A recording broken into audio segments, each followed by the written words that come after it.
Hello and welcome to the Friday Fantasy Show from the Bottled Imp.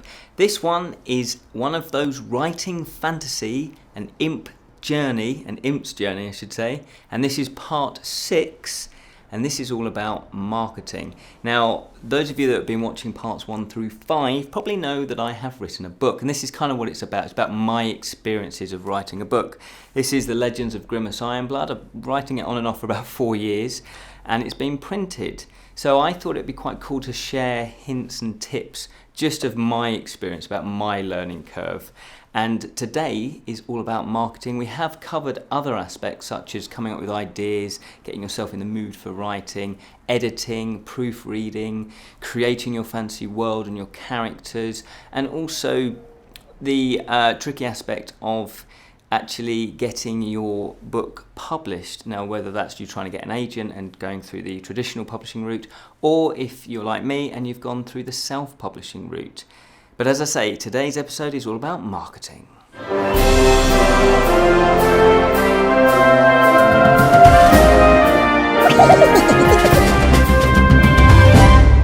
Part 6, marketing. Now, just to let you know, this is the final part in this little kind of mini series, and I like to think that we've covered quite a lot right through the beginning of when you have an idea right through to this end process here. And we haven't gone into massive detail in each episode, but I just wanted to give you my personal journey and a bit of an overview of how I found things. Now, marketing, this bit is actually the weakest of my areas, so I'm really, determined to find out exactly how to do this properly. And I thought, well, how's it work? If you're creative, you're not necessarily business-minded, and you're not necessarily, wanting to go out and try and sell your book and all that horrible business to do with the business. But unfortunately, kind of if you're self-published, so this is really talking about if you're self-published like myself, this is kind of what you have to do, because ultimately no one's going to do it for you unless, of course, you do hire a marketing company. Now, I don't necessarily going to go down that route because I don't know how much they charge. I've not looked into that. They might charge a fortune, they might charge a little amount. So maybe that's the first step. Do a bit of research, find out how a marketing company can help you. They might be able to help you loads, but they might not be. But I decided I could draw up a plan of action. So I've got it here, and this is what I'm going to be implementing. So hopefully, fingers crossed, it will work. And I just brainstormed some ideas that seemed pretty practical and pretty sensible, and something that will be achievable on a really low budget. Now, you will have to spend a bit of money, but not masses and masses of money, and hopefully it can be effective. And the first thing that happened, it happened by accident really. I was off doing a workshop about how to write for graphic novels and comics. And that was up in London, and what I didn't realise, it was actually organised by a writers' union, and it's the Writers' Guild of Great Britain, and they, as I say, they're a union. And when I got chatting afterwards to the union rep, it was really interesting because they offer help and support. They also offer workshops like that and seminars and talks. So there's a lot going on in a union. Now, when I looked on their website, they've got details about what to charge if you're hired as a writer. And also they can cover any legal aspect, and they have a rep that covers certain areas throughout the country. So I thought, yes, it's that support, it's that information and that help that you can get if you join a union. And also it's good for networking. Now, I'm not somebody who's been brilliant at networking, because there's that whole human aspect of, I'm really only talking to you because I want something back from you. I'm trying to glean information or your contacts or something like that. And I felt it was a little bit, I don't know, it's just something I didn't quite like about that. But I realised actually, as long as you're giving back as well, as long as you can contribute, then it's kind of like a two-way process. And the other thing that I hadn't realised is obviously you're going to be networking with like-minded people. So, for example, when I was, chatting to people afterwards, networking is just chatting, and we were just talking about things we like, talking about, how we could maybe write for comics. There was a few artists there as well, and what their experiences were. So it was kind of, it didn't feel like kind of what I thought was networking, which seemed a bit horrible. So again, that's another good reason why maybe you could join a union. And the Writers' Guild of Great Britain, there's actually 3 different tiers, and you pay a different amount. They, if you've not written professionally, they don't just let you be a full member, but there are different tiers. So I've joined one of the lesser ones because I've self-published, so they allow you to join. and I'm going to hopefully get a bit more heavily involved with that. The other aspect is obviously social media. Nowadays, it's very easy to set up things in social media, and the first port of call really, I guess, is Twitter and Facebook. It's very easy to set up a Facebook page. Most people have probably got their own personal Facebook pages, so I would recommend that you set up an author one, because you may have a pen name, a different name that you're going to use for your author one. Like my one is K.R. Boiter, that's the name I'm writing under. I'm just putting my initials and then my surname, and that also happens to be my Facebook. So I made a slight mistake, but I set that up years ago. That's also my personal one as well, but then I don't tend to put too much of my own personal life into it, but I put a few things up that's personal. But then something that I think very carefully about this, about your image, because you don't want people to be put off you just because you've got some bizarre views about things. Keep that to yourself. So there's your own author Facebook page, and then also you can set up your book Facebook page as well, so that's dedicated purely to your book.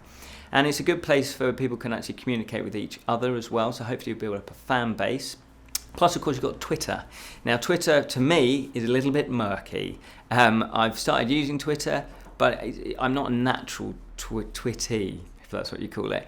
But it is part of the marketing process. It helps you. All of this helps you get a web presence and get your name out there, raise your profile.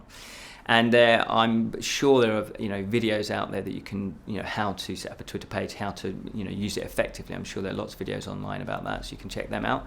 And also you may want to set up your own website as well if you haven't done so already. And again, I would use the same author name that you're going to be using, because you need it to all link in and look professional, and so you don't confuse people.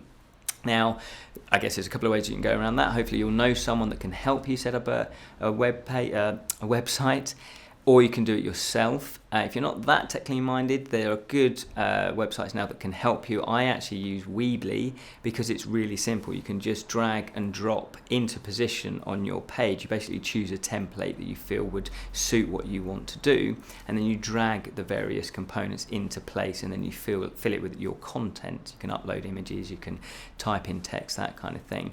And that's Weebly.com, and I find that very, very helpful. Or obviously you can pay someone to do your website, but be careful, because you might end up spending a fortune, and really you could have done it yourself, or again ask somebody. But there you go. I do recommend definitely getting a website, because you need your web presence to be pretty visible and pretty high, and then obviously you can direct people from one website to the Twitter to the Facebook, that kind of thing as well. And obviously you want to advertise where people can buy your book. So what else would I recommend? I've got on my list here, send your book out to reviewers. Now that's something I'll be doing over the next couple of weeks.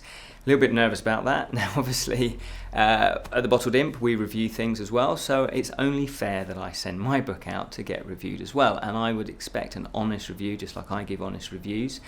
But the main thing about this is I would look at the people that you're sending your book to. There's no point in sending it out to people that won't appreciate your book as such. So if yours is a kid's book, for example, there's no point in sending it to a reviewer who doesn't review kids' books. Equally, some people might not review self-published books. Now, I guess you could maybe get away with that. You create your own, impress. You can create your own publisher name and maybe pretend. But if you're not a bit shady like that and you don't really want to do that, then obviously make sure that they do accept self-published books as well. And I would recommend that you would go for traditional as well as the more modern ways of reviewing books and things, such as the websites. So you can go for traditional, which is the newspapers. Now I'm gonna just look into sending it out to national newspapers. Why not? I got nothing to lose. They might not accept it at all. They might do, but I'm gonna have a go. And equally, your local newspaper may do some sort of review, or maybe a lifestyle magazine that that they'd be quite interested in, because you're a local author. And the other thing about the websites is that there are, as I say, there's YouTube channels, and there are also vloggers and also bloggers as well that will just be writing about rather than doing it to camera. So check those out, do your research, and make sure that you pick relevant people that would review your book. Also, I would recommend that you make sure it's available on Amazon. Now, if you just bear with me with 1 second, I'm going to disappear. I'll be back in a second. And what I'm going to say is that with Amazon, you do need on your book to have this ISBN. Now, this is an international book standard number, which is unique to your book. So this number here is absolutely unique to the Legends of Grimous Ironblood. Now, how do you get that? Well, you need to find the website, which I think it's ALCS, and they are responsible for selling the ISBNs, and you can buy them in blocks of 10. I believe they're about £150 in the UK, but you do get a block of 10. So I'm hoping to write 10 books, so that will see me, one a year. So that's for the next 10 years. I think that's pretty good value, and you work it into the cost of obviously the printing and how much it's going to cost you per book. Now, the reason why you need that number is it will automatically then go onto Amazon's database, which is a good thing. But then what you need to do is set yourself up as an Amazon seller, and there's pretty clear instructions how to do that. Once you do that, then you can upload your images, because the cover won't be there, obviously, because they've only got it from a database. So I uploaded the cover, and also you can upload other images. So because this book here, my book is actually an illustrated book, as you can see, hopefully. I wanted to show off the illustrations as well, which are very brilliantly drawn by Rich Nen. And therefore I put a few of the illustrations in and a few sample pages so they can read a little bit of the book and get a flavour of what the book's like. So you can do that. You can also fill in the description, so you can put in the sort of the back cover blurb that will hopefully entice the reader into buying your book. And it's a great way because you can also, when people purchase your books, you can also contact the buyer directly. So what I've been doing is saying, hi there, would you like me to sign your copy? If so, who would you like it to sign it to? Nice little personal touch. So I definitely recommend that you put your copy onto Amazon.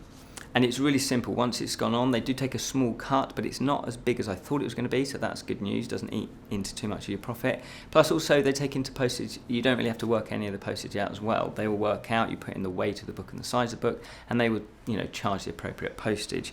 So they're really, really organised. And the other thing is create a digital version. Now I'm going to be doing that as well.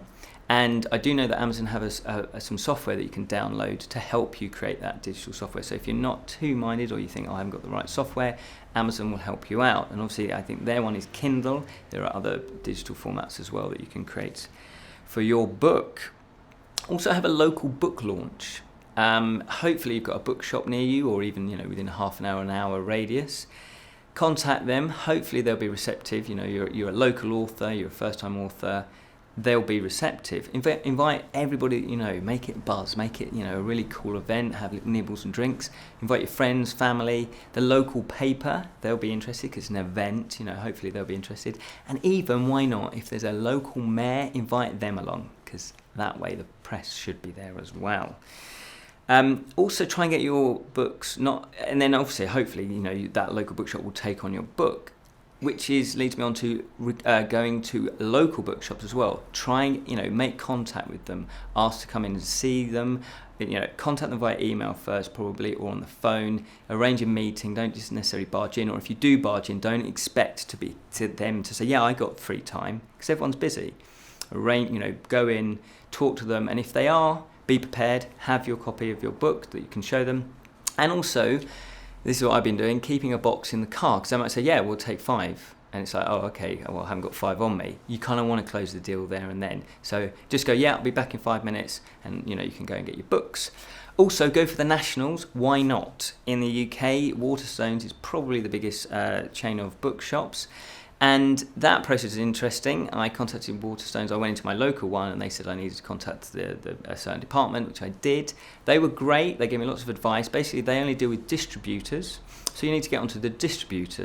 Now, there are quite a few distributors in the UK. They recommended one, which was Gardeners. And what you do is you contact them. They will then say fill in a form. There's a few questions I didn't quite understand. So I'm going to go back to them and say, sorry, what do you mean by this? What do you mean by that?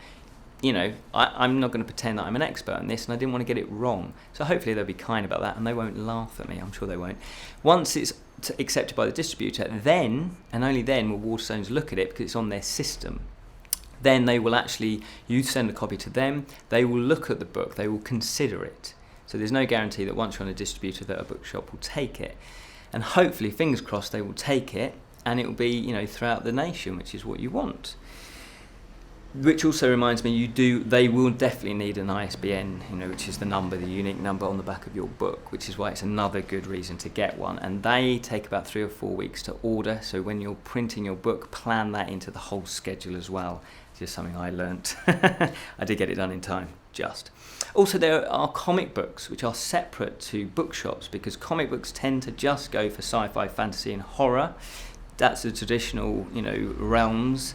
And they'll be probably maybe a bit more receptive to your book, because it's right, you know, if it's fantasy, it's going to be right in their genre, so to speak. And so approach them. And again, be professional, be courteous, you know, don't just think, oh, because it's a comic book, you know, they're going to be a bit slack. They're not, they're businesses, they want to sell books. And hopefully, if they're local to you, they'll want to support local authors as well. And also, we're nearly finished here. Remember, you do need to send, if you've got an ISBN, you do need to send 5 copies to, this is in the UK, to 5 separate libraries. Now, they're called the legal deposit libraries. This is a legal requirement. That's the Trinity College Dublin, the Bodleian Library at Oxford University, the Cambridge University Library, the National Library of Scotland, and also the National Library of Wales. So my book, I've sent them off. My book is in those 5 libraries. How cool is that? That's pretty cool. So yeah, remember you do that, but you will get a letter. If you've got one of those numbers, you will get a letter automatically in that, and they'll tell you where to send it. Also, one last bit of advice, book fairs.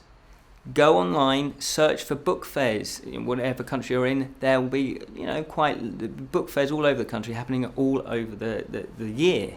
So it's great. Get yourself a little table, maybe get yourself a banner made up. I had a banner made up because we launched our book here, well, my book, at the UK Games Expo. The Bottled Imp had a little stand, and it was really cool, because the nice thing about that is you can talk about your book. You can, you know, you're kind of trying to convince people to buy your book, but you don't want to do it in a horrid way. You know, you're not really a businessman, but you're enthusiastic about your own project. If you believe in it, you'll be enthusiastic and passionate, and that really can induce people, you know, to really get, yeah, actually, no, he's really into his book, I'll buy this. It's amazing just that personal contact, what that can actually have.